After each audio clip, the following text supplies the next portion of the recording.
Mən çox seçiciyəm, doğru insanı gözləyirəm, bir gün xəyalımdakı insan qarşıma çıxacaq. Əgər siz də belə fikirləşənlərdənsinizsə, sizə bir şey deyimmi? Boş-boş danışmayın.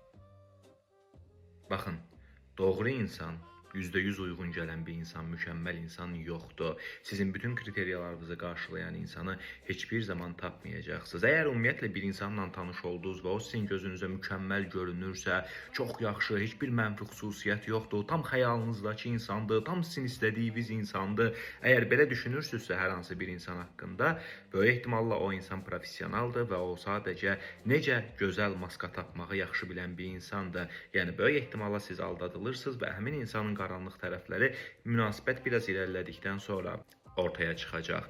Ona görə də mükəmməlin axtarışında olmağı bir dayandırmaq lazımdır.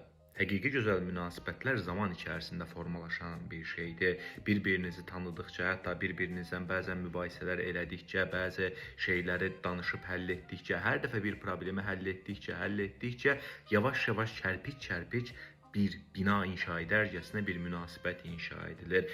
Əlbəttə ki, ilk başda başlanğıc motivasiyası olaraq təməl xüsusiyyətlərimizin bir-birinə uyğun olması önəmlidir. Yəni bir insanı görəcəksiniz və onda xoşunuza gələn bəzi tərəflər olacaq. Bu gözəlliyi ola bilər, bu ümumi karizması ola bilər və yaxud da bu hansısa başqa xarakteri xüsusiyyətləri ola bilər və s. Özəlliklə təməl xüsusiyyətlərin dini, siyasi, cinsi mövzulardakı fikirlərin eyni olması önəmlidir. Amma bundan sonra hər şeyin bir-birinə uyğun olmasına, yəni o exactly match deyilən şeyi axtarmağın bir mənası yoxdur.